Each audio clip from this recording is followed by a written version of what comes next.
Welcome, welcome to the Chemistry of Life, Raj Narayan's Biochemistry Lecture Series, indicating life with updated scientific informations, a multidisciplinary approach. Raj Narayan's Biochemistry Lecture Series include a series of lectures which will be uploaded to this channel. The topics of lectures are on specific areas in the field of biochemistry and molecular biology. We hope these lectures will be very useful for students of undergraduate and postgraduate courses as well as researchers in the field of medical, paramedical, public health, biology and other branches of natural sciences. Diploma holders in paramedical sciences who want to upgrade and update their knowledge can also access this channel. Your suggestions and comments are very much appreciated and may help in the improvement of this channel. Most of the topics in this lecture series are prepared in an integrated platform by keeping a multidisciplinary approach that is not usually seen even in biochemistry reference books. Therefore, we suggest these lectures will be highly useful even for practicing medical professionals. The lectures in this series will be useful for competitive entrance examinations like medical entrance examination, medical PG entrance examinations, UGC, CSIR, ICMR, JRF, NET examinations, and also for PG entrance examinations in general sciences. Chemistry of Life, Raj Narayan's Biochemistry Lecture Series. Scientific, reliable, authentic, precise and simple explanations for the chemical basis of life. In this lecture series, the first lecture will be Lecture 1, Introduction to the Chemistry of Life. This lecture will be delivered as 4 parts, Part 1, Part 2, Part 3 and Part 4. These lectures will be delivered and uploaded to this channel. Based on your comments and feedbacks, more detailed explanation videos will be uploaded to this channel in the future. We request not to miss any part of this lecture for getting a complete idea about the chemistry of life that is very important prerequisite to attend future lectures.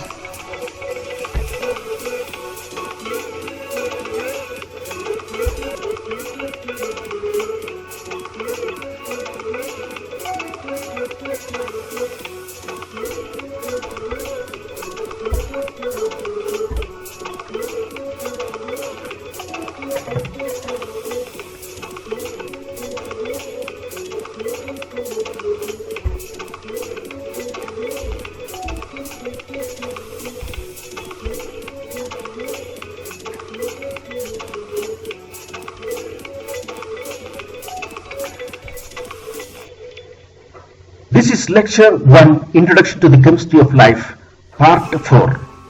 Part 1, Part 2, Part 3 and Part 3 of this lecture series will be available in YouTube links given in the description box.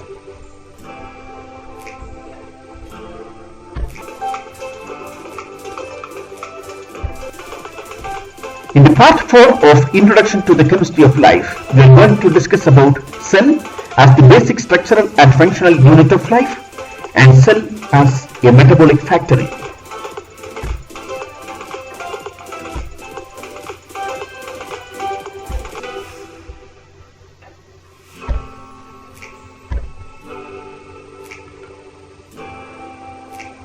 Lecture 1, Part 4. Structure and functions of the cell and cell organelles and cell as a metabolic factory.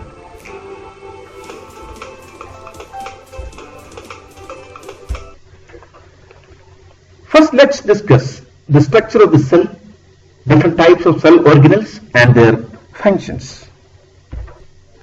It is very important to discuss about the structure of the cell and cell organelles because metabolism is compartmentalized between different cell organelles. So in order to have a clear-cut idea about metabolic processes, it is very important to understand the structure of the cell and cell organelles first of all. Each of the cell organelles present in the cell has specific functions. For example, mitochondria. Mitochondria is the power generating unit of the cell. 95% of the ATP required for different types of anabolic processes and physiological processes are synthesized by electron transport and oxidative phosphorylation taking place in the mitochondria. Nucleus. Nucleus is considered as the brain of the cell. Nucleus is involved in controlling and coordinating different types of metabolic and other cellular activities. Lysosome. Lysosome is considered as the recycling unit of the cell. It is involved in recycling old and unwanted biomolecules present in the cell. Like that, each of the cell organelles are having very important and very specific functions to perform. Before discussing the structure of the cell and different types of cell organelles and their functions, it is very important to have an idea about cell differentiation.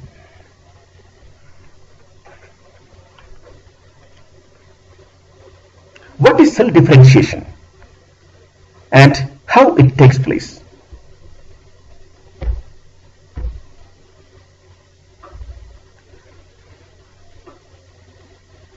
In humans, there are 200 different types of cells.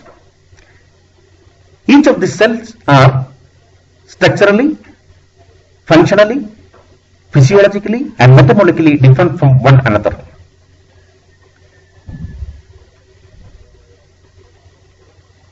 These differences are because of differential gene expression. Differential gene expression lead to cell differentiation.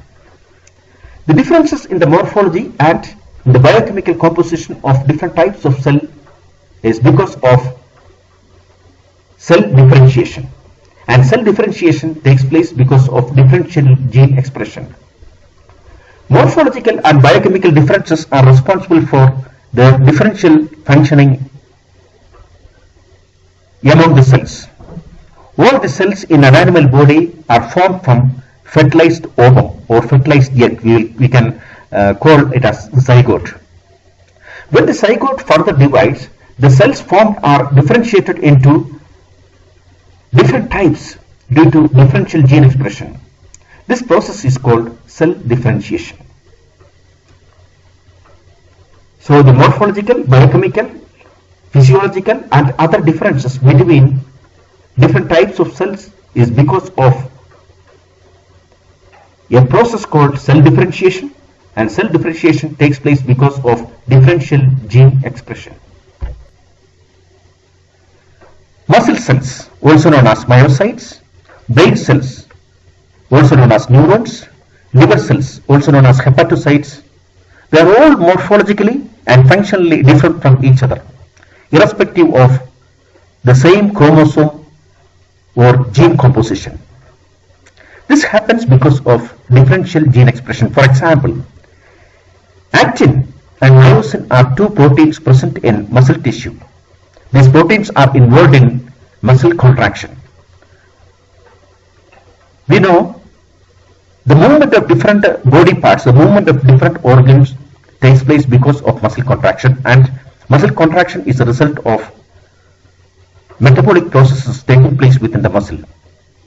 And as a result of this metabolic processes, energy will be generated, and this energy is utilized for the sliding of actin filament over myosin filament. As a result, the muscle contract. See, actin and myosin proteins are not seen in neurons or in hepatocytes. Why? Because actin and myosin genes are not activated or they are not expressed in these cells. Another example, insulin. Insulin is a hormone synthesized by beta cells of the pancreas of islets of Langerhans. See, beta cell synthesizes insulin, and this insulin is responsible for reducing the blood glucose level. We can say insulin is a hypoglycemic hormone. Another group of cells present in the islets of Langerhans of pancreas is known as alpha cells. Alpha cells are unable to synthesize insulin. Why? Because the insulin gene is not expressed in alpha cells, but they are expressed in beta cells. On the other hand, glucagon is another hormone. Glucagon is a hyperglycemic hormone. Glucagon is antagonistic to the action of insulin. It is hyperglycemic. Insulin is hypoglycemic, glucagon is hyperglycemic. This glucagon is synthesized only by alpha cells and not by beta cells because the gene for the synthesis of glucagon is expressed only within the alpha cells. This means that all genes are present in all cells but are not active in all cells. So this is known as differential gene expression.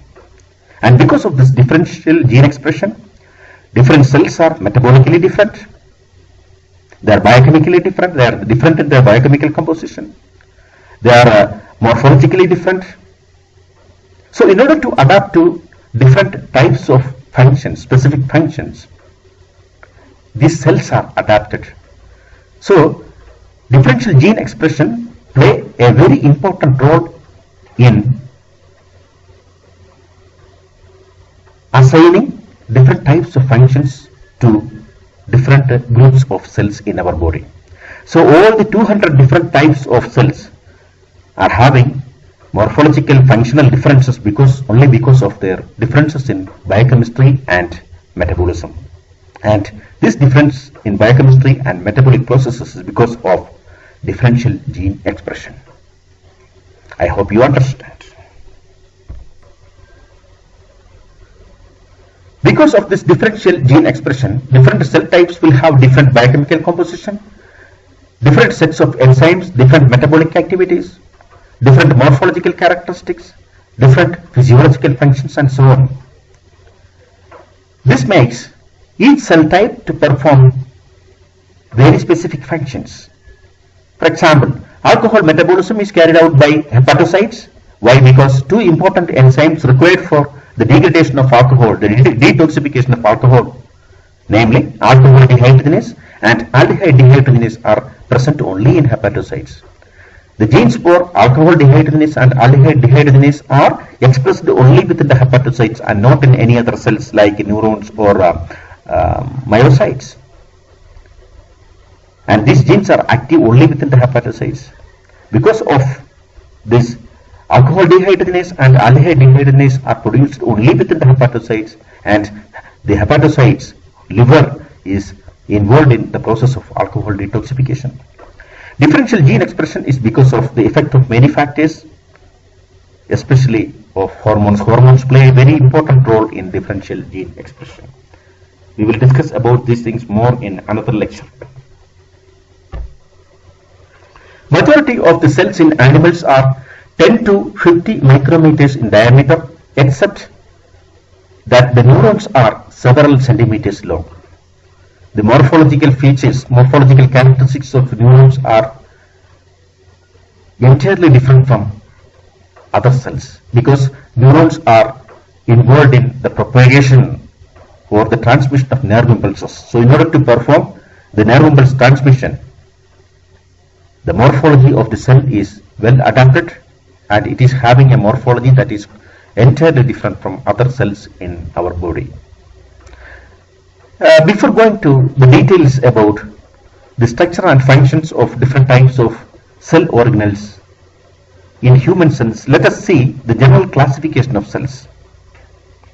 Cells can be classified into two major types. They are prokaryotic cell having no well-developed nucleus.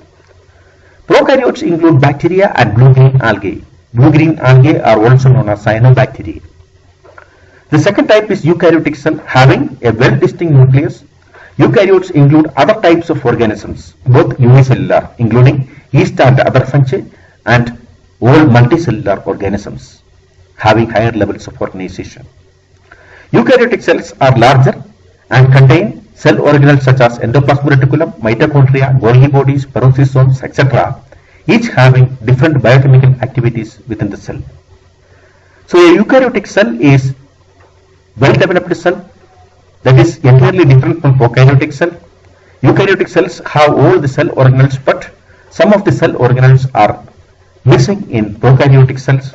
There is no well-developed nucleus, there is no endoplasmic reticulum, there is no mitochondria, and there is no nuclear envelope. So a lot of differences are there between eukaryotic cell and prokaryotic cell, and the cells present in humans, being humans, are at the top stage of evolutionary changes. In humans, the cell present is eukaryotic type, and we are going to discuss the different types of cell organelles and their functions present in eukaryotic cell.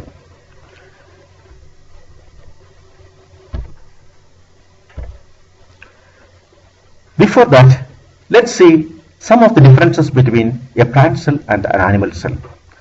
Here in this slide, we have the pictures of both animal cell and plant cells. We can discuss some of the differences, major difference between plant cell and animal cell. Animal cell do not have a cell wall, but plant cells do have a cell wall. Even bacterial cell also have a cell wall, but there is a difference between plant cell and bacterial cell in the chemical composition of the cell wall. Plant cell is made up of mainly of cellulose, hemicellulose and pectic substances, but when we come to bacterial cell, the cell wall is made up of another material called peptidoglycan. It is a combination of carbohydrate and protein, oligopeptide fragments. Another difference between plant cell and animal cell is, in plant cell there is a specialized cell organelle called chloroplast, which is involved in photosynthesis. We know photosynthesis is the most fundamental, most important biochemical process in the living system, and photosynthesis is the only process by which the inorganic molecules are converted into organic molecules, biomolecules. We know the synthesis of carbon dioxide and water, synthesis of D-glucose from carbon dioxide and water, utilizing the energy of the sunlight.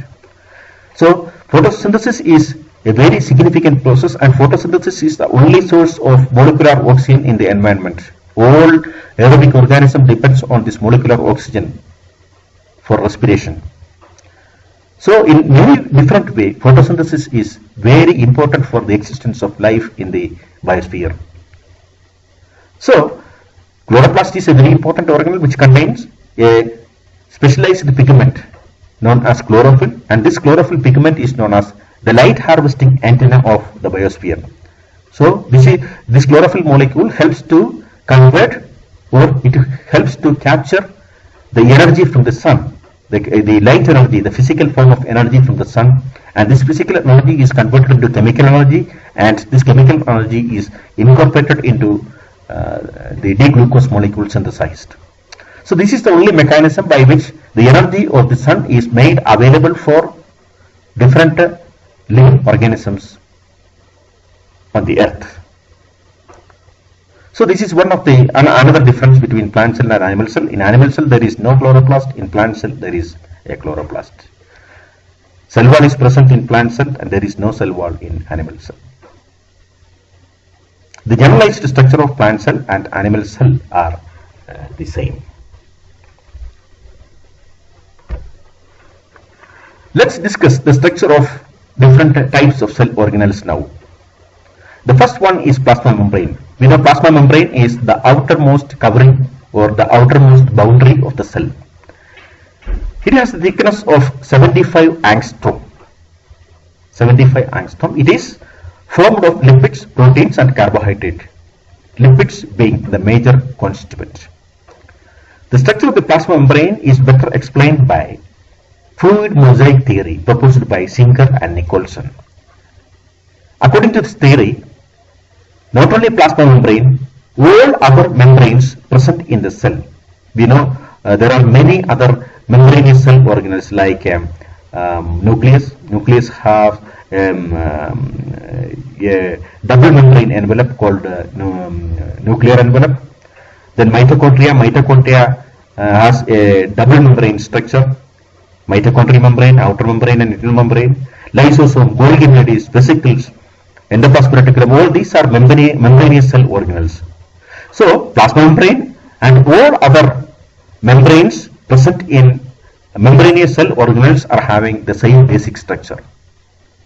So this theory, fluid mosaic theory, explains that all membranes present in the cell, all membranous structures present in the cell are having the same basic structure.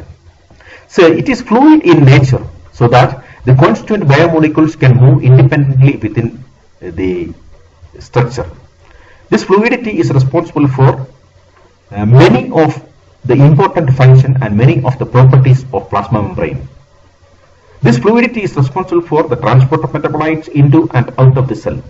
So because of this fluid nature, plasma membrane can easily regulate the entry and exit of different types of metabolites into and out of the cell depending on the cell's metabolic need.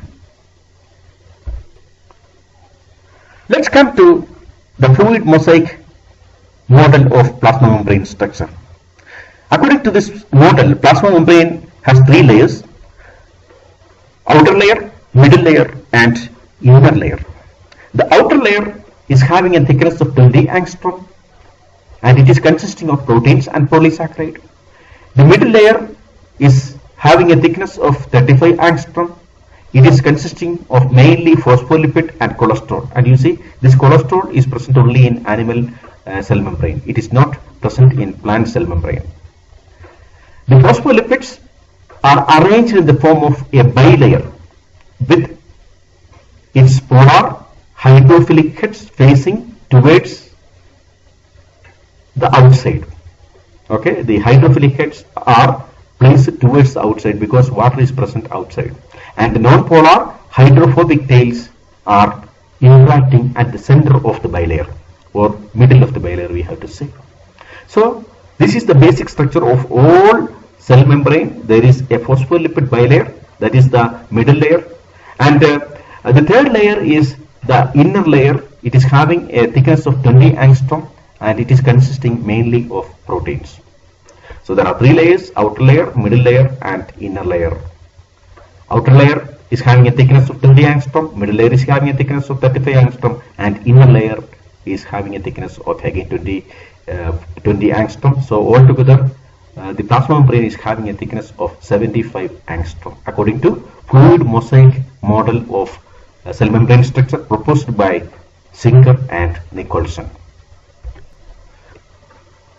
So the fluid mosaic structure of cell membrane is shown here.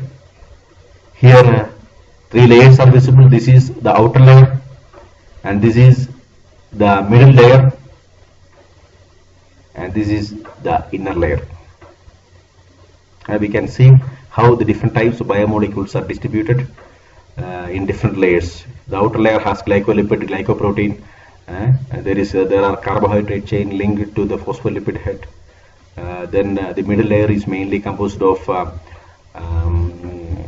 phospholipids, and cholesterol is also present integrated into the middle layer, and the inner layer is mainly composed of proteins.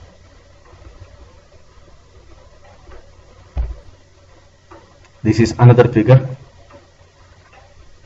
This is more colorful, and here you can notice the distribution of different types of conjugated biomolecules in the lipid bilayer. Previously we have discussed that membrane is a supramolecular assembly. In the supramolecular assembly, different types of conjugated biomolecules are assembled.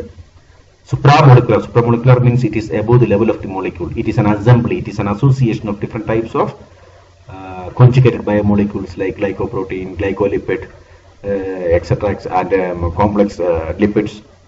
Okay, these are all different types of conjugated biomolecules are associated together or assembled together to form a structure that is above the level of molecule. That is why it is known as supramolecular assembly. And all the membranous cell organelles like nucleus, mitochondria, endoplasmic reticulum, Golgi body, lysosome, all the membranous structures in the cell are formed of this membrane. We can say biomembrane.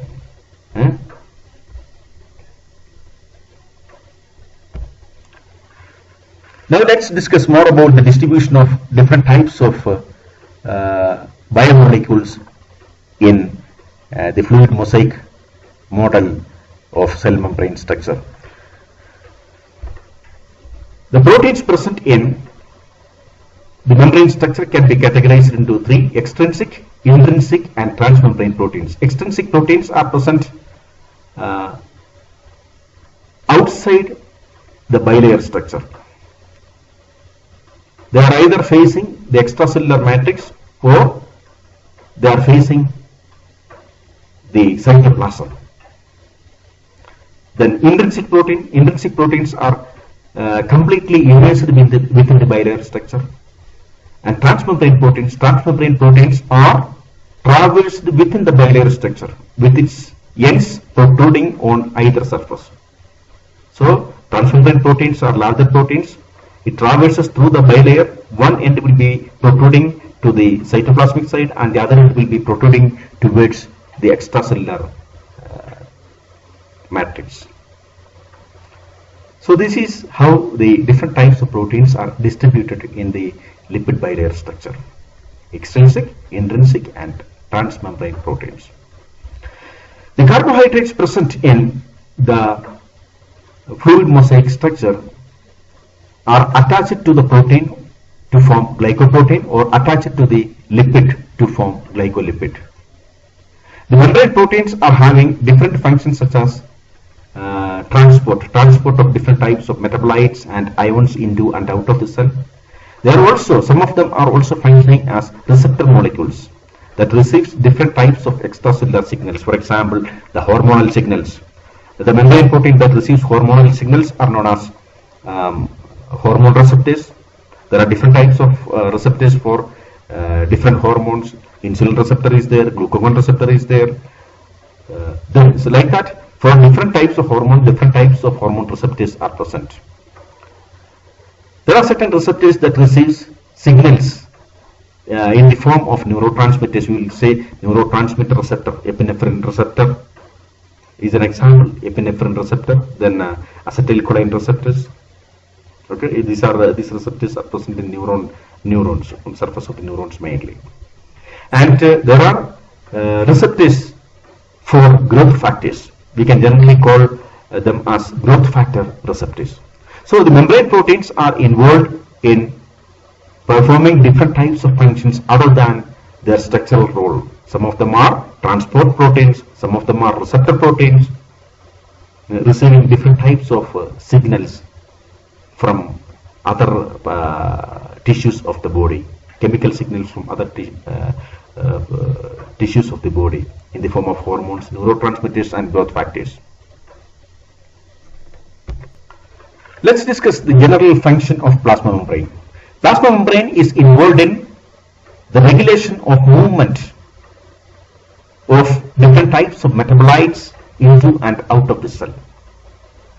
Okay, plasma membrane is selectively permeable. Plasma membrane allows the entry and exit of different metabolites into and out of the cell according to the cell's metabolic need.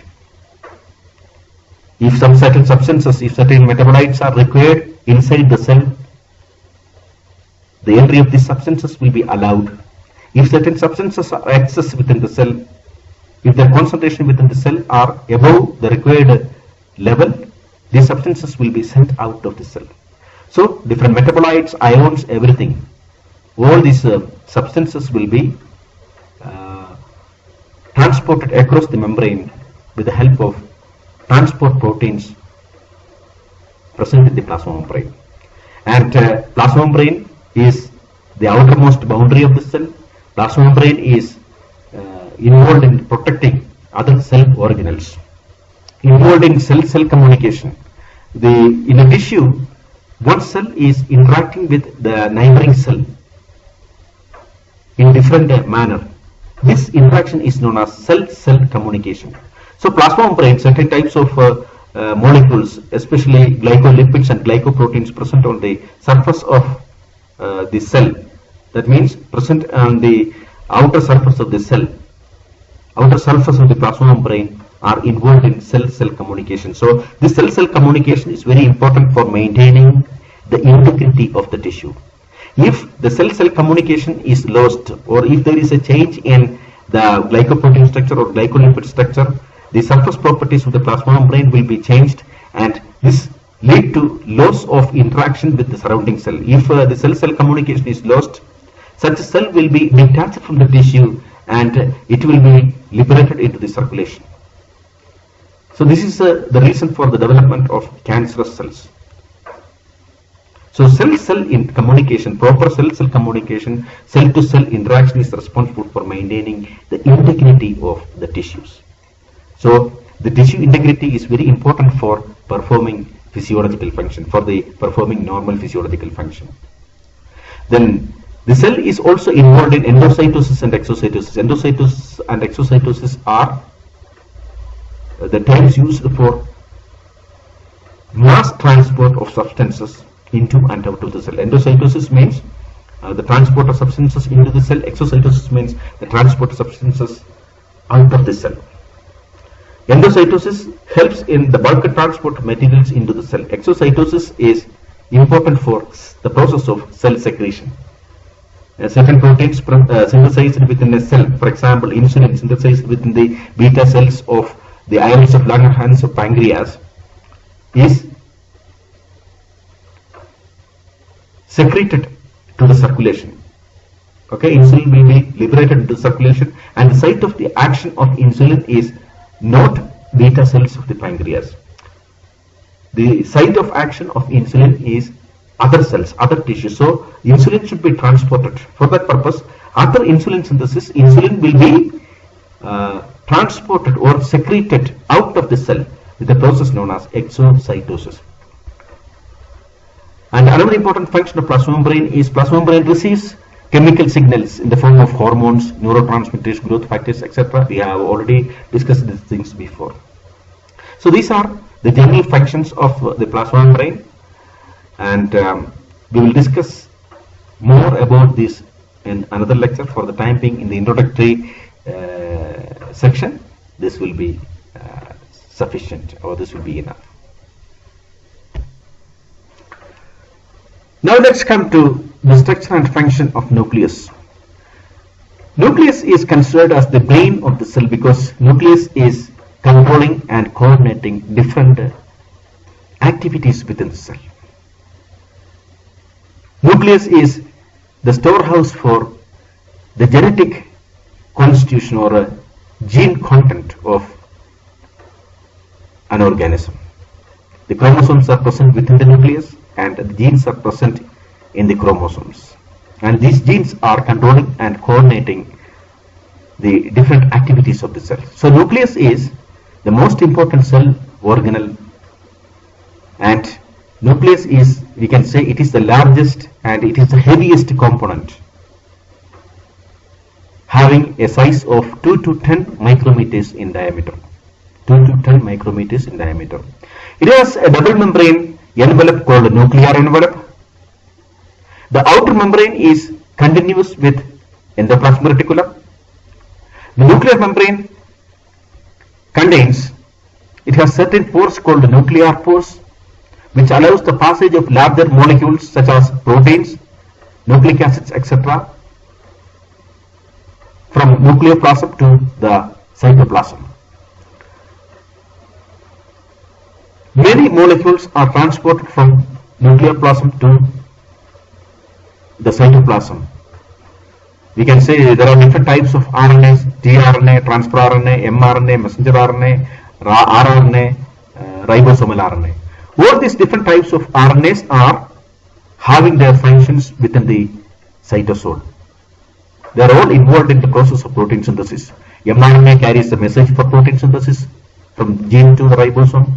tRNA is involved in the transport of molecules as a transport of amino acid to the site of protein synthesis. rRNA, that itself is a structural constituent of ribosome. rRNA molecule associated with ribosome to form ribonucleoprotein. So we can say chemically ribosomes are ribonucleoproteins. It's a combination of RNA with different types of proteins. So all these RNA molecules are synthesized within the nucleus as a result of transcription. Transcription is the process of formation of RNAs from DNA. So as a result of transcription, different types of RNAs are synthesized within the nucleus, and these RNAs are transported to the cytoplasm through these nuclear pores. The fluid-filled space enclosed by the nuclear envelope is called nucleoplasm. Nucleoplasm contains chromatin. What is chromatin? Chromatin is the loose form of chromosome. Okay, it is the loose form of chromosome.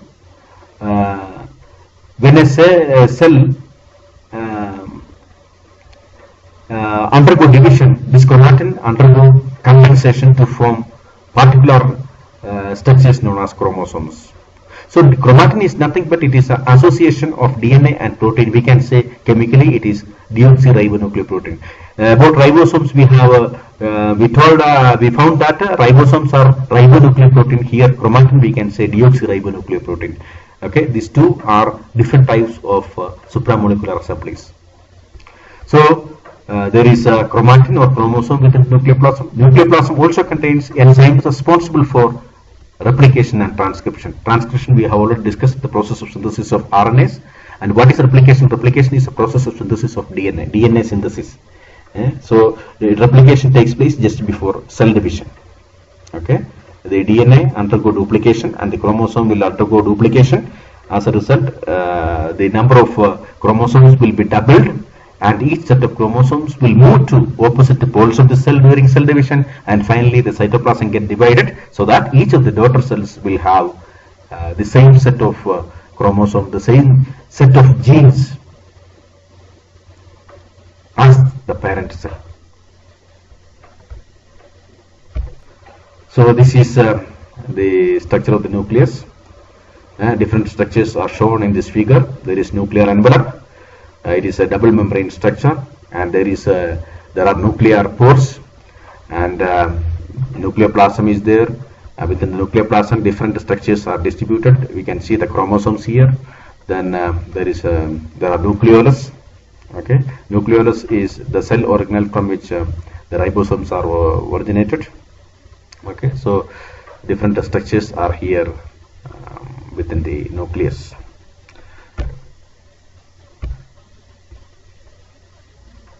Let's move to the next cell organelle. It's a very important cell organelle, mitochondria. Mitochondria is considered as the powerhouse of the cell. Mitochondria are the largest cell organelle in the cytoplasm. About nucleus, we found that nucleus is the heaviest cell organelles. And when we come to mitochondria, we have to say mitochondria is the largest cell organelle in the cytoplasm. The cytoplasm, the largest cell organelle is mitochondria. So they are 0.5 to 3 micrometers long and 0.1 to 0.6 micrometers wide. Okay, somehow oval shaped. The shape of mitochondria is oval shaped. Mitochondrion, a single mitochondria is known as mitochondrion. Mitochondrion is called the powerhouse of the cell. One cell may contain 50 to 2500 mitochondrion. Skeletal muscles, liver and kidney cells contain comparatively larger number of mitochondria.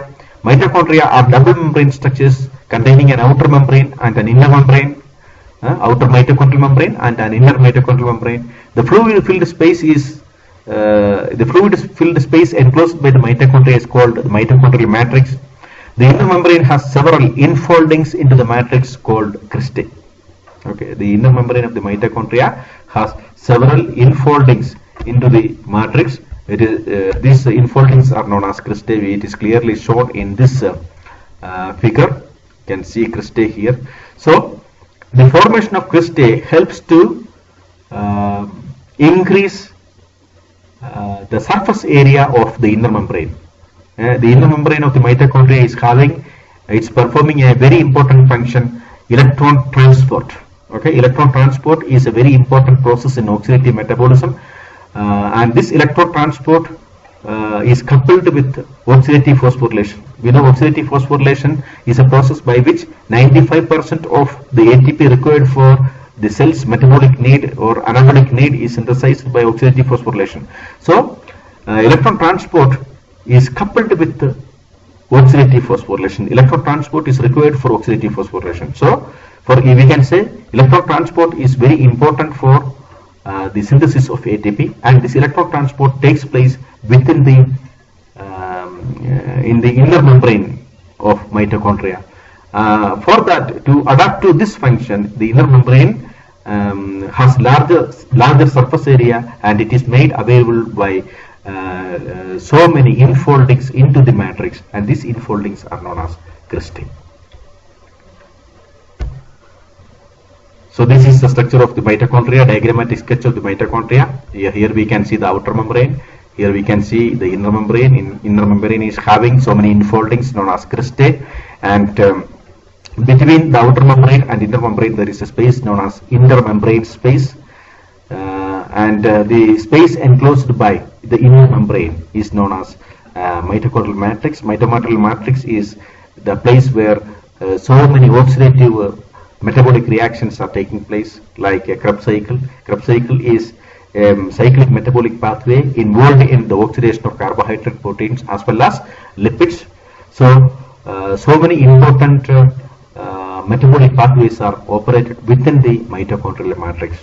So mitochondria is the main function of mitochondria is energy production. Mitochondria is known as the power generating unit of the cell. The matrix of the mitochondria contains various metabolites and enzymes essential for the oxidative pathways such as beta oxidation, citric acid cycle, etc. Inner mitochondrial membrane is the site of electron transport and oxidative phosphorylation. Mitochondria are involved in oxidative metabolism and ATP synthesis, and they are therefore called as the powerhouse of the cell. The ATP synthase enzyme present in the inner membrane of the mitochondria is involved in ATP synthesis. See, this is a very important enzyme. ATP synthase enzyme is a very important enzyme that is specifically involved in the synthesis of ATP. ATP synthase enzyme capture the energy.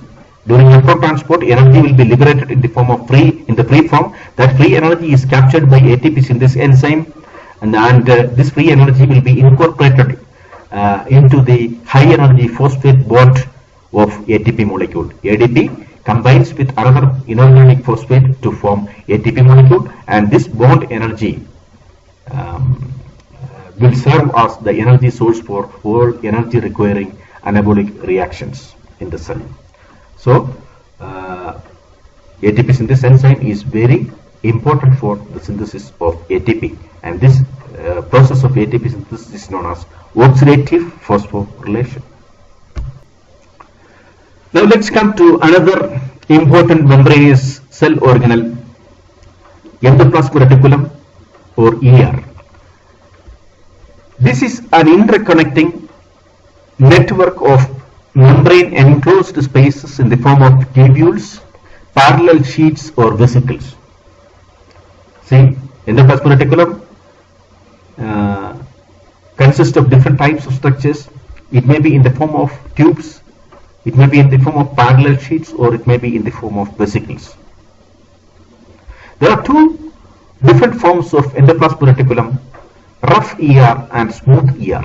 Rough ER is covered with ribosome and are involved in protein synthesis. We know ribosomes are the protein synthesizing machinery of the cell. Proteins are synthesized with the help of ribosome, and the ribosomes are present attached to the endoplasmic reticulum, and the endoplasmic reticulum that contains ribosomes are known as rough ER. Then another type of endoplasmic reticulum is there. It is known as smooth ER. Smooth ER is involved in the synthesis of phospholipids and fatty acids, and it is also important for the reaccumulation of calcium ions in the case of muscle cells. Okay, it is very helpful for the formation muscle contraction. It is very important for muscle cell metabolism and also for muscle contraction. So smooth endoplasmic reticulum do not contain ribosomes in its surface. Rough ER contains ribosome, and smooth ER do not contain ribosome in their surface. So that is the difference between rough ER and smooth ER. Here we can see the structure of endoplasmic reticulum, and the endoplasmic reticulum is in continuation with the nuclear envelope. Here we can see the nuclear envelope. The outer membrane of the nuclear envelope is in continuation with the endoplasmic reticulum. And endoplasmic reticulum, as we have discussed before, endoplasmic reticulum is in the maybe either in the form of tubes or maybe in the form of flattened structures or maybe in the form of vesicles. Let's move to the functions of endoplasmic reticulum. Endoplasmic reticulum is involved in the transport of metabolites between different parts of the cell. Okay, the transport of substances within the cell is carried out by endoplasmic reticulum. Or we can say endoplasmic reticulum functions as a conveyor belt that helps in intracellular transport of metabolites, intracellular transport of substances. And another function is endoplasmic reticulum is involved in the regulation of protein synthesis. As we have seen before, the ribosomes are attached to the surface of endoplasmic reticulum, and ribosomes are involved in protein synthesis. So we have to say endoplasmic reticulum is having a very important role in the regulation of protein synthesis, and also endoplasmic reticulum is involved in the post-translational modification of proteins. See, when the proteins are first synthesized by the ribosomes, the proteins are immature, or we can say the proteins are non-functional. Only the primary structure of the protein is synthesized by ribosome, and that is not functional structure, it is immature structure. So this immature structure is transformed into the functional structure, functional 3-dimensional or 4-dimensional structures, and sometimes the protein may also contain carbohydrate component, sometimes like as in the case of glycoprotein, sometimes the protein may contain lipid component as in the case of lipoprotein. So all these non-protein components are incorporated into the protein. Sometimes the protein may be too long, some of the amino acids must be eliminated or removed from the primary structure. So all this type of editing function, all this type of conjugation function, all these type of chemical modification processes, all these are collectively known as post-translational modification. So during post-translational modification, an immature protein is transformed into a mature functional protein, and this process takes place within the lumen of the endoplasmic reticulum. So that is the most important function of endoplasmic reticulum. Endoplasmic reticulum also provides structural support and maintains cell shape. Okay, so for providing the cell shape, see, animal cells are not having a cell wall. In the case of plant cell, the plant cell is very rigid and rigid because of the presence of cell wall, but animal cell, the outermost boundary is plasma membrane, and the plasma membrane is quite flexible. Because of that, the animal cell is not much rigid. So in order to provide structural support, endoplasmic reticulum playing a very important role. And previously we have discussed, in the previous slides we have discussed the function of smooth endoplasmic reticulum. Okay. So these are the important functions of endoplasmic reticulum, and when we study the metabolism in detail, we will discuss about more about these functions in details. Now let's move to Golgi bodies. Golgi bodies are also known as Golgi apparatus. Golgi apparatus is a stack of flattened membrane-bound vesicles. Each vesicle is called sacculae. Okay, so a group of, or a stack of, a pack of flattened membrane-bound vesicles together form Golgi apparatus or Golgi bodies, and each of these flattened vesicles are known as sacculae. The number of sacculae in the Golgi complex may vary from 2 to 10. Each Golgi complex has 2 to 10 saccules. The Golgi apparatus is having cis, medial and trans regions. Okay, there are 3 regions in the Golgi apparatus: cis, medium and trans regions, and each region is having specific functions. Let us come to the function of the Golgi apparatus. Golgi apparatus is also involved in post-translational modification of protein, especially in glycosylation, acetylation and sulfation of protein. Then it is also involved in sorting and delivering of proteins into different cellular, intracellular compartments. See, after the synthesis of protein, the protein should be delivered to the place of their action. That process is known as protein delivering, or we will say protein targeting. Okay, some of the proteins are secreted outside. If it is an extracellular protein, or if it is a protein having function in another tissue or another cell, it must be transported or it must be secreted to the circulation. And this takes place with the help of cell secretion. That takes place by exocytosis. And if it is a protein that serves within that cell, these proteins must be targeted to the exact cell organelle. For example, DNA polymerase is an enzyme. It is a protein that is functions within the nucleoplasm. It is synthesized within the cytoplasm with the help of ribosome, and this must be transported from cytoplasm to the nucleoplasm. Another, we can say another important enzyme, citrate synthase enzyme. It is the first enzyme in citric acid cycle. You know, citric acid cycle is operated within the mitochondrial matrix. See, immediately after the synthesis of citrate synthase enzyme protein, it must be transported from cytosol to the mitochondrial matrix. So this type of transportation of protein from the cytoplasm to different cell organelles where they function, and this process is known as protein targeting. So Golgi bodies play an important role in the targeting of proteins to different cell organelles and also to the extracellular matrix. Golgi complex is involved in cell secretion. We have already discussed cell secretion takes place by exocytosis, and cell secretion is the export process of the protein. If the protein is an extracellular protein, or if it's a protein that function in another tissue or another cell or another organ, it must be liberated into the circulation.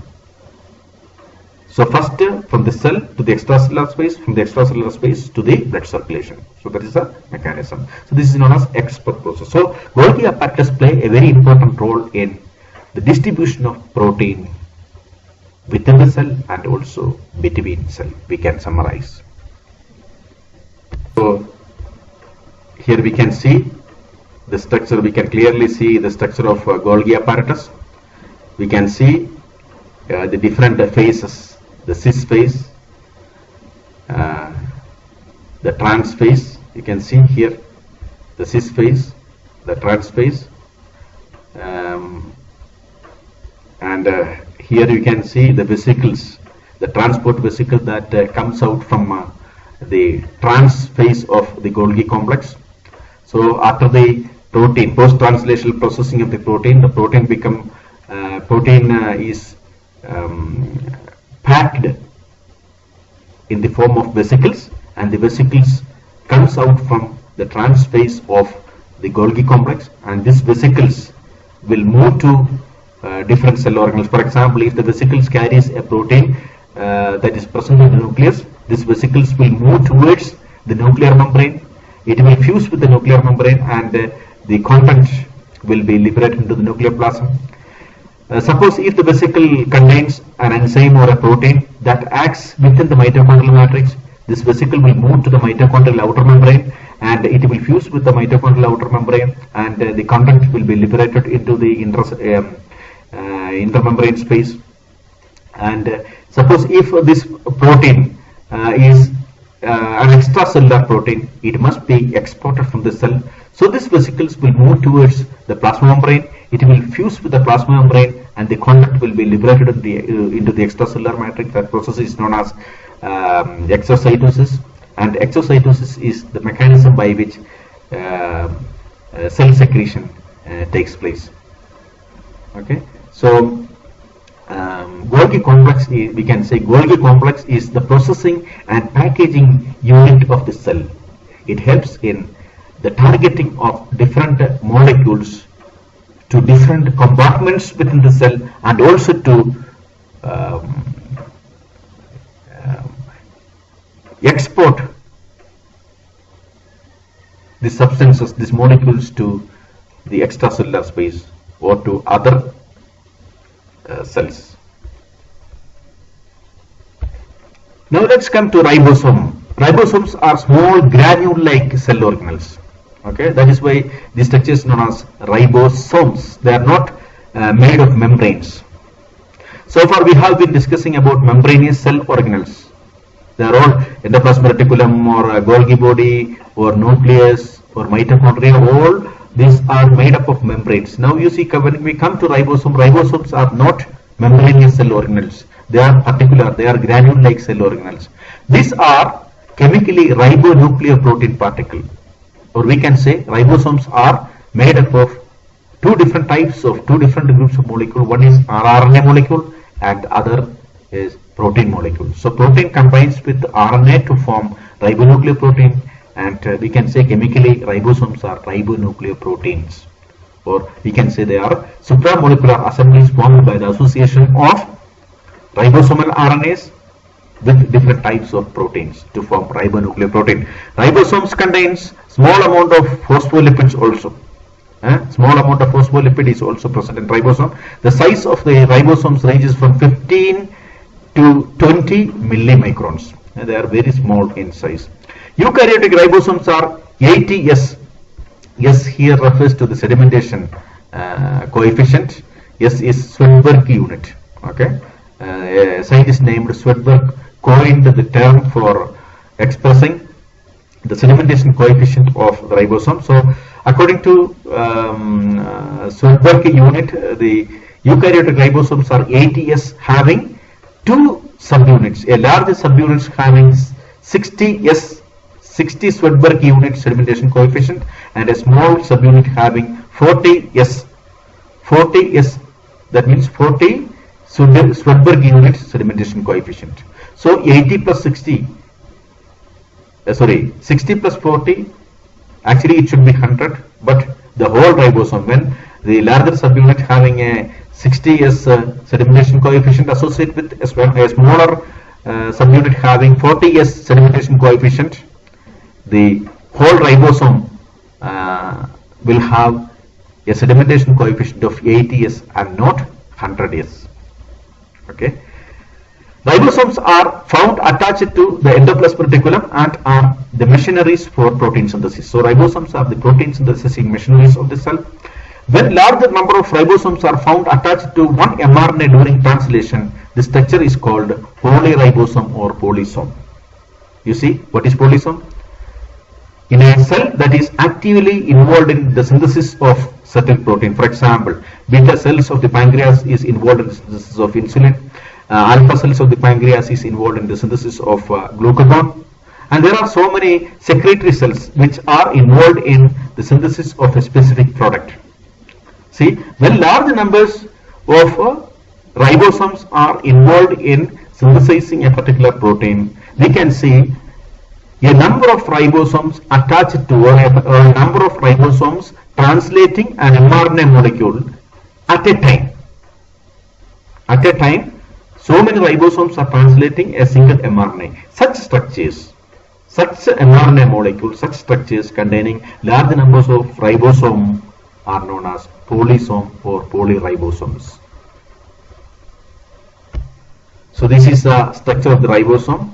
This is a larger subunit and this is a smaller subunit, and this is this figure also shows how the mRNA molecules interact with the ribosome. We can see here the mRNA molecule is placed in between the larger subunit and small subunit of the ribosome, and in this is known as the protein synthesizing machinery. In this association, the association between mRNA with the larger and smaller ribosomal subunits, we can clearly differentiate three sites: A site, P site and E site.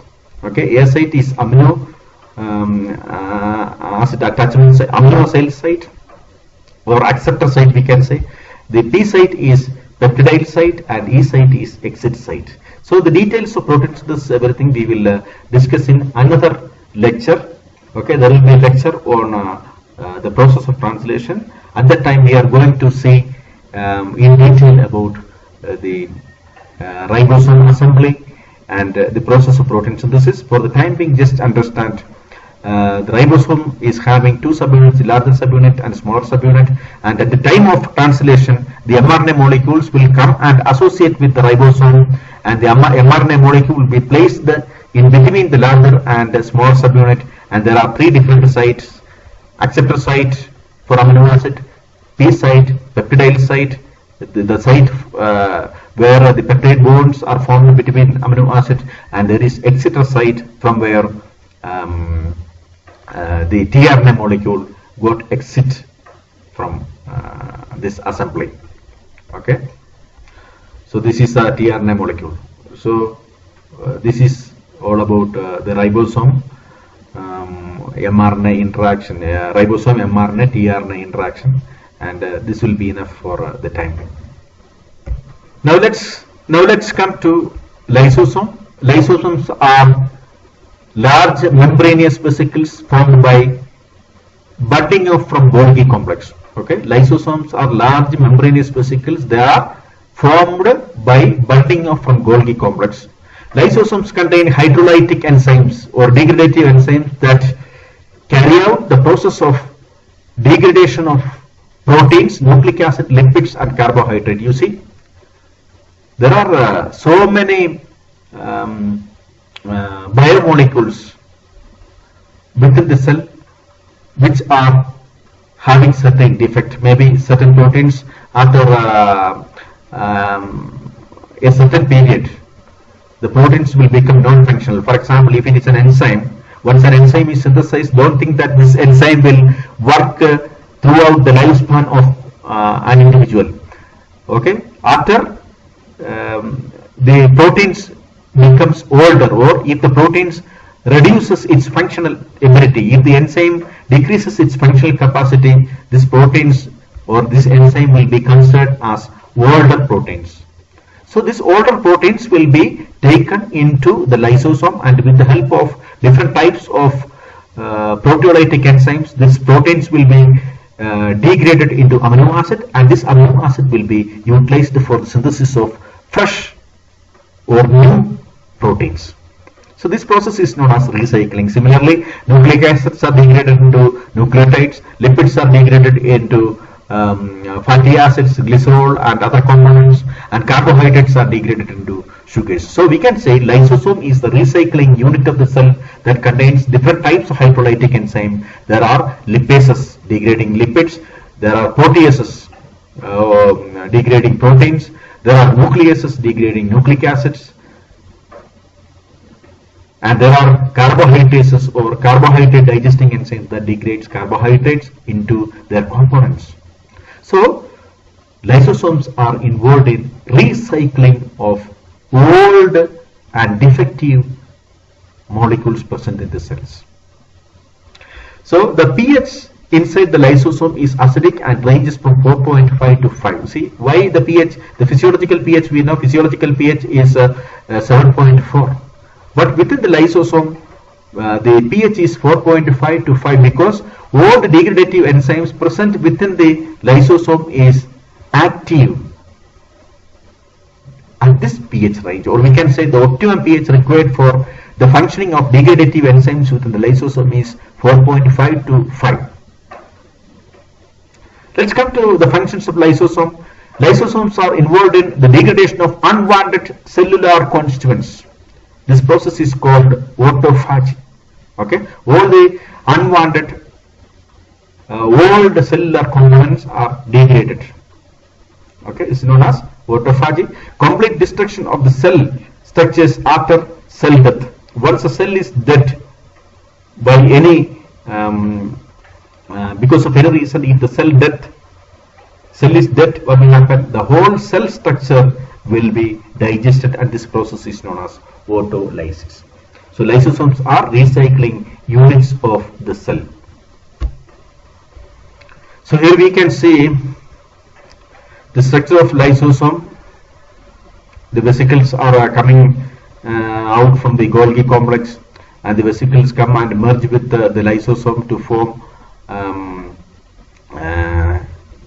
a common structure, and the enzymes present within the lysosomes degrade the different components, and the component units will be liberated, and these component units are recycled. Secretory vesicles are another type of cell organelles which are generated or budded off from Golgi complex and contains neurotransmitters or proteins or peptide hormones or digestive enzymes. See, after post-translational processing, the product of the cell or the substances synthesized in the cell, maybe it is a neurotransmitter, or maybe it is a hormone, or maybe it is a digestive enzyme, whatever products are synthesized and modified within the Golgi complex will be budded off in the form of secretory vesicles. Okay, and these secretory vesicles are involved in cell secretion. These secretory vesicles will move to the plasma membrane, and the process of exocytosis will take place, and exocytosis is the means of exporting of the product to the extracellular matrix. So that is the main function of secretory vesicle. We can say secretory vesicles are involved in intracellular transporter substances as well as the export of substances out of the cell by exocytosis or by cell secretion. In this figure, it is clearly shown the process of exocytosis. Here we can see from Golgi complex the secretory vesicles are budded off, and the secretory vesicles will either move towards the cell organelles, different cell organelles, or it will move towards the plasma membrane, and the substances will be exported to the extracellular matrix. Okay, so if the substance should be transported to another cell organelles within the same cell, for example, if it has to be transported to the Golgi complex, for example, if it is an old protein, it has to be recycled, so it will move to the lysosome, and within the lysosome the substances will be degraded and recycled with the help of different types of enzymes. Now let's move to centrioles. Centrioles are two short cylindrical structures found on either side of the nucleus, right angle to each other. They are not bound by any membranes and are involved in the balanced distribution of cellular structures to both the daughter cells during cell division. So centrioles are structures which are having some function during cell division. They are involved in the equal distribution of cell organelles towards the two daughter cells, to both daughter cells. So centrioles are involved in one cell division. Okay, here we can see the centrioles. Here we can see the spindle fibers or spindle apparatus. Spindle apparatus are in the form of certain threads, thread-like structures.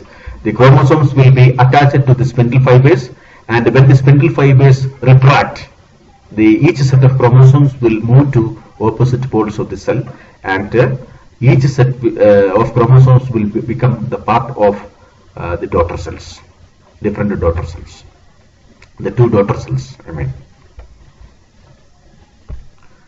The structure of the centriole consists of microtubules and microfilaments. Here we can see the ultrastructure of the spindle apparatus.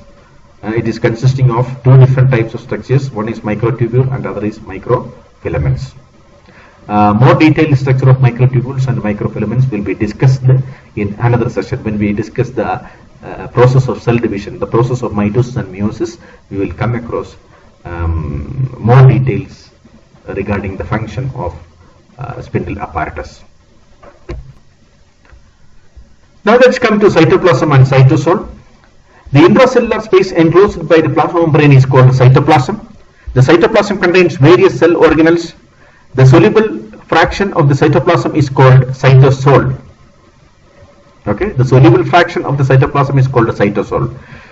Cytoplasm include the cytosol and all other cell organelles. Cytosol means it refers to the soluble fraction. Apart from the cell organelle, whatever things are remaining within the cytoplasm, that is known as cytosol. Cytosol contains 20 to 30% of the proteins within the cell. Okay, cytosol contains 20 to 30% of the proteins within the cell, and most of these proteins are enzymes involved in different types of metabolic pathways. The cytosol contains various soluble enzymes responsible for metabolic pathways such as glycolysis, HMB shunt, protein synthesis, etc., etc. More details we will see when we discuss very specifically about these processes. Cytosol contains glycogen granules, fat droplets, microfilaments, microtubules, intermediary filaments, all of which are together known as cytoskeleton. So cytosol also contains microtubules, microfilaments, intermediary filaments. These are all together known as cytoskeleton, the skeleton of the cell. The cytoskeleton provides mechanical support and involved in cell movement. Okay, the cytoskeleton is very important for providing mechanical support to the cell. Even previously we have seen mitochondria is also involved in giving structural support and mechanical support to the cell, and also it helps in maintaining the cell shape, etc., etc. So cytoskeleton is also having a function in maintaining the cell shape and also to provide mechanical support. So this is all about the structure and function of different types of cell organelles present in an animal cell, or we can say in a cell present in human body. So this is a generalized description, and we found that there are 200 different types of cells in human system, which are all structurally, morphologically, functionally, metabolically and biochemically different because of differential gene expression. So these different cells perform different functions in our body. So whatever we have discussed so far is a generalized about the generalized structure and generalized function of the cell. When we discuss metabolism, and also when we discuss the specific functions of the cell, for example, when we discuss brain metabolism, we will discuss more about neurons. When we discuss about muscle metabolism, we will discuss more about myocytes. When we discuss liver metabolism, we will discuss more about hepatocytes and so on. So this is only about the generalized structure and function of different cell organelles and the cell as a whole.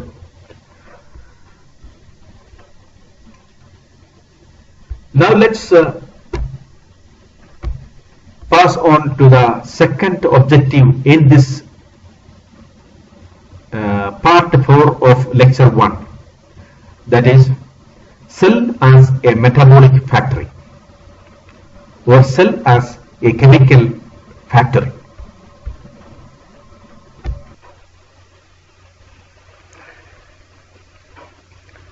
A cell can be compared with a chemical factory.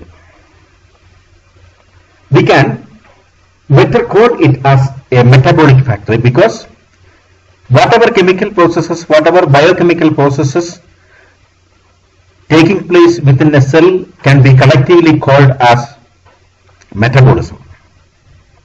So instead of calling the cell as a chemical factory, better call the cell as a metabolic factory.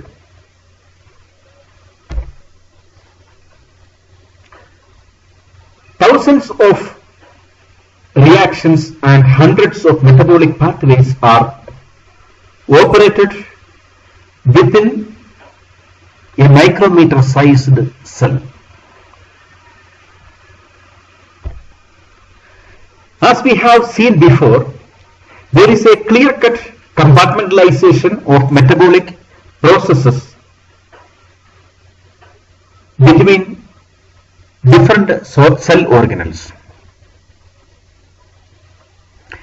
Except the red blood cells, all other cells present in our system, in human system, have a nucleus.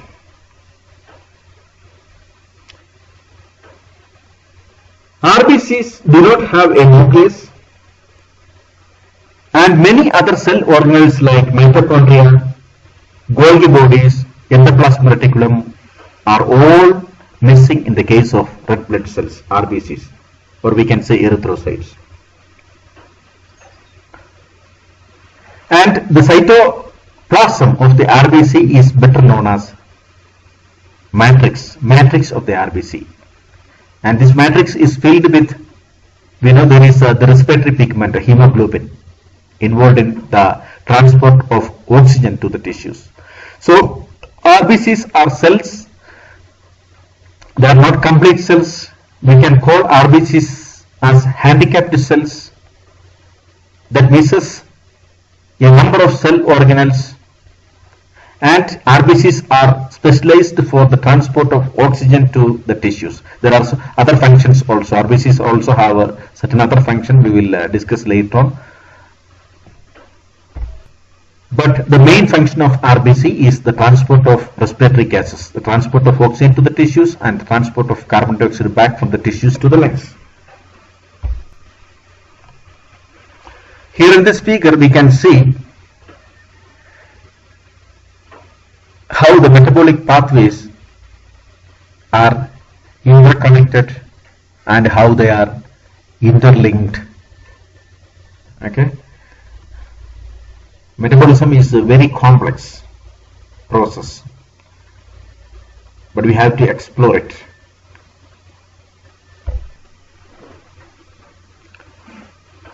We will consider each of the metabolic pathways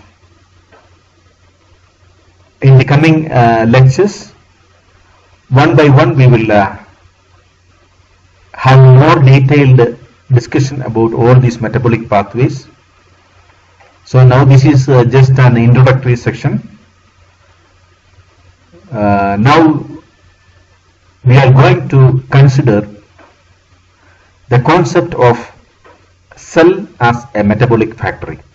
We are not going to discuss about the metabolic processes in detail. We will have lectures on these aspects in the future, but for the time being we will consider the cell as a metabolic factory. I mean, we will consider the whole cell as a metabolic factory. We are not going to consider each and every metabolic pathways for the time being.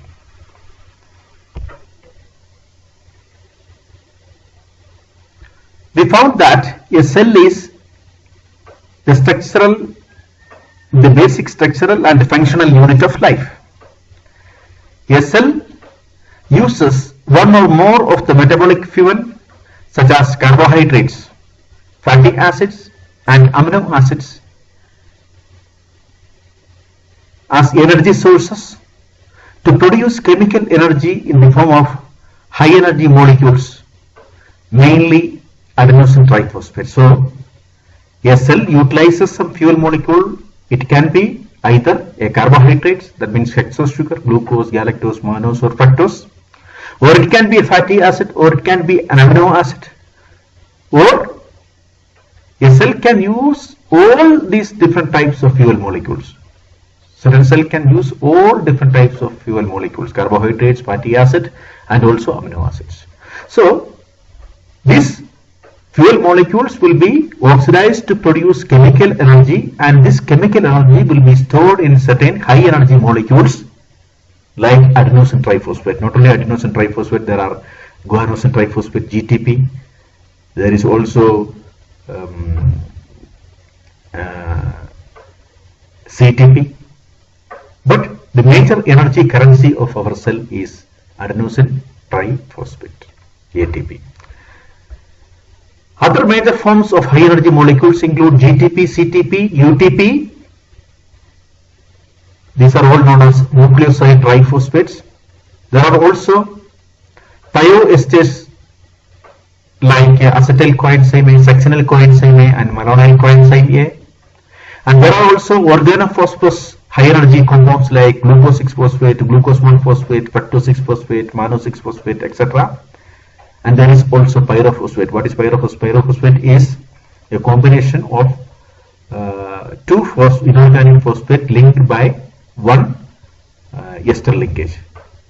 So in that ester linkage, certain amount of chemical energy is stored. So there are different types of high energy molecules. The major one is adenosine triphosphate. Apart from adenosine triphosphate, there are also other nucleoside triphosphate like GTP, CTP, UTP, etc. And there are thioester compounds like acetyl coenzyme A, succinyl coenzyme A, and malonyl coenzyme A.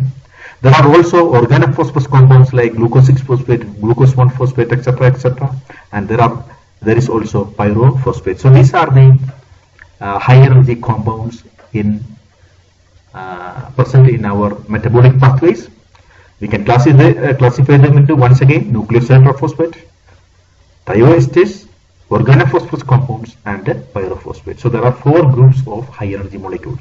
So the chemical energy liberated during the oxidation of different types of fuel molecules are stored in the form of different types of high energy molecule, and the energy present in this high energy molecule will be utilized for different anabolic processes and also for performing different types of physiological processes like muscle contraction, neuronal transmission, etc., etc. These high energy molecules are involved in the storage of large amount of metabolic energy in the form of chemical energy in their high energy phosphate or ester bonds. This chemical energy is used for energy requiring anabolic or synthetic processes such as protein biosynthesis, polysaccharide biosynthesis, gluconeogenesis, lipid biosynthesis, and also for the synthesis of nucleic acid, etc., etc. This metabolic energy also helps in performing various physiological functions such as muscle contraction, neuronal transmission, membrane transport, etc., etc. A cell produces energy by oxidative phosphorylation of fuel molecules, oxidative degradation of fuel molecule, produces chemical energy in the form of high energy molecule, and the energy stored in high energy molecules is utilized to produce a complex biomolecule or to perform a particular physiological or mechanical work. So this is a summary of oxidative metabolism. Therefore, a cell resembles a chemical factory in which certain raw materials are used for manufacturing a particular product. See, this is very important statement. A cell resembles a chemical factory in which certain raw materials are used for manufacturing a particular product. Here we are just combining catabolic processes with anabolic processes. As a result of catabolic processes, fuel molecules are oxidized to produce energy, and this energy is utilized for the biosynthesis of certain substances, certain molecules like protein, complex lipids, complex carbohydrates, etc. So the product synthesized is involved in the storage of energy, just like glycogen. Glycogen is a reserve form of energy. Or it may have other metabolic functions. For example, enzymes are functioning as catalyst. Or it may involved in certain physiological functions. For example, actin and myosin are involved in muscle contraction. Or it may involve in certain other life activities. For example, proteins functions as enzymes, transport molecules, hormones, etc., receptors, etc. DNA functions as the genetic material. RNA helps in gene expression. Glycogen is a reserve fuel molecule. It's a reserve form of energy. There is a work distribution, or we can say there is a division of labor among cell organelles in the cellular factory as in a chemical factory. So we can say cell is a metabolic factory. Let's see how work is distributed between different cell organelles in this metabolic factory. Let's see one by one. Nucleus. Nucleus is considered as the brain of the cell. It is controlling and coordinating all cellular activities. So it can be considered as the manager's office of this cellular factory. The manager's office. The manager's office is controlling and coordinating all the functions of a factory. So like that, in this metabolic factory, the manager's office is nucleus, and nucleus is controlling and coordinating all the activities of this factory. Chromosomes. Chromosomes are present within the nucleus. Chromosomes can be considered as individual sections in the manager's office, like accounts, finance.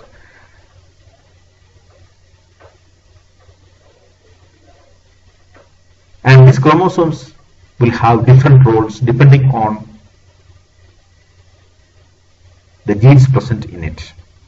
For example, sex chromosomes are involved in sex differentiation. The other autosomes are involved in, they contain genes that regulates other functions, other characteristics of the organisms. And the genes can be considered as specific positions or specific offices in the manager's office with certain specific responsibilities. Each gene is responsible for the development of a character, or we can say a group of genes can control a character. Messenger RNA molecules can be considered as administrative letters carrying specific information in the form of four-letter language of nucleotide AMP, GMP, UMP, and CMP. So the information required for the protein synthesis is present in messenger RNA molecule. This messenger RNA molecules are synthesized during transcription, and it will be transported to the cytosol. Ribosomes are the site of protein synthesis. The ribosomes can read this letter, and according to the information present in this letter, in this mRNA molecule, or we can say according to the nucleotide sequence, according to the sequence of codons in the messenger RNA molecule, ribosomes will incorporate amino acids in the protein, the primary structure of the protein. So the amino acid sequence of the primary structure of the protein is determined by the nucleotide sequence present in the mRNA molecule. So according to the information present in the messenger RNA molecule, the machine, the ribosomal machinery will carry out the process of protein biosynthesis. Mitochondria. Mitochondria is the power generating unit that provides energy for cellular activities in the form of ATP. Mitochondria is a site of electron transport and oxidative phosphorylation, and of course most of the oxidative reactions are taking place in the mitochondrial matrix. The citric acid cycle itself is operated in the mitochondrial matrix. Citric acid cycle is a common catabolic pathway for the oxidation of fatty acid, carbohydrate, as well as amino acids. So the energy liberated during the oxidation of all these biomolecules, all these fuel molecules will be converted into the energy of ATP. That process is known as oxidative phosphorylation. So mitochondria is the power generating unit. Golgi bodies, we have discussed the Golgi bodies are the processing unit of the cellular factory. Endoplasmic reticulum functions as the conveyor belt of the factory. It is involved in intracellular transport of substances and metabolites. Vesicles can be considered as the transport vehicles or small transport devices in the factory. Transport vesicles are involved in local transportation of substances and also for protein targeting and exocytosis. Endocytic vesicles brings in bulk of metabolites from extracellular matrix. So vesicles are considered as the transport department or transport units of this metabolic factory. Lysosomes are the recycling units of the factory, we have seen. So a recycling unit in the factory is involved in recycling of old and damaged product. So as in a chemical factory, in this metabolic factory, in the cellular metabolic factory, there is a recycling unit represented by lysosomes. Lysosomes are involved in the recycling of old and damaged cellular components and other molecules. Plasma membrane is the outermost boundary of the cell, or we can say it is the wall of the compound wall of the factory. It affords protection and also regulate the influx and outflow of substances and metabolites. The plasma membrane is selectively permeable. It regulates endocytosis and exocytosis. It is also involved in cell-cell interaction. You see? So just like the boundary of a factory, here in this metabolic factory, the plasma membrane functions as a perfect compound wall. Then membrane proteins present in the plasma membrane and also the membrane of other cell organelles functions as security officials that safeguard the cellular factory and also regulate the movement or the transport of substances across. Membrane transport protein regulate the entry and exit of various metabolites according to the metabolic need of the cell and the body. For example, aquaporins present in the plasma membrane that regulates the movement of water. Amino acid transporter helps in the transport of amino acid. Glucose transporter helps in the transport of glucose. Sodium potassium ATPase helps in the transport of sodium and potassium. There are calcium channels. There are also other iron channels. So all these transport proteins helps in the transport of substances, just like a security official controls and coordinate the entry of people and also entry of raw materials and also the export of the product into and out of the factory.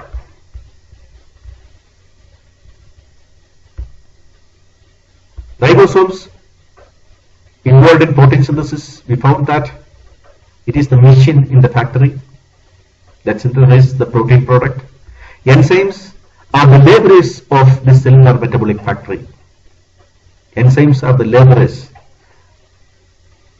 They are catalyzing different types of cellular, different types of metabolic reactions, and they are coordinating different types of metabolic pathways. They are involved in the coordination between different types of metabolic pathways. So in this way, there is a clear-cut division of jobs between different departments or different cell organelles within this cellular factory. In this way, the cell functions just like a chemical factory, we can call it as a biochemical or metabolic factory. In plant cell, there is another specialized cell organelle involved in the synthesis of D-glucose from carbon dioxide and water by utilizing the energy of the sunlight. And photosynthesis, we know it is the only natural mechanism by which the organic molecules are synthesized from inorganic molecule.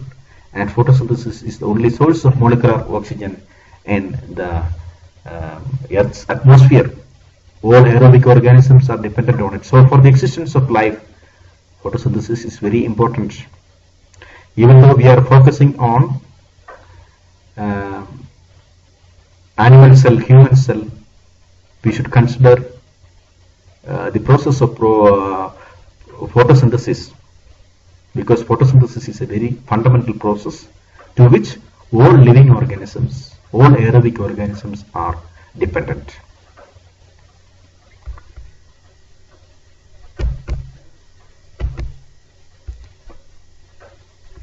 So I hope you understand how the cell functions as a metabolic factory and how the different metabolic processes are compartmentalized between, or different cellular processes are compartmentalized or divided among different cell organelles, and how the cellular functions are coordinated as in a chemical factory.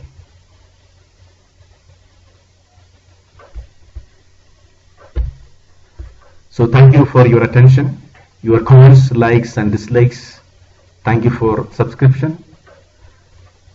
Protect yourself and society from COVID-19.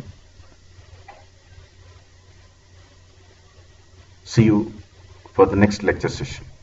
Thank you. As I told you before, the introduction part, lecture 1, Introduction to the Chemistry of Life, will be delivered as 4 parts, part 1, part 2, part 3 and part 4. All these lectures are already uploaded to this channel. So the links of all the lectures will be present in the description box. So if you open one lecture, you just go to the description box and you can get the link for all the lectures uploaded to this channel. So don't miss any of these lectures, because we are starting from the basics and we are going to more complex topics. So this introductory section, a clear understanding of the introductory topics are very important for better understanding of the lectures that will be uploaded to this channel in the future. So thank you once again. See you.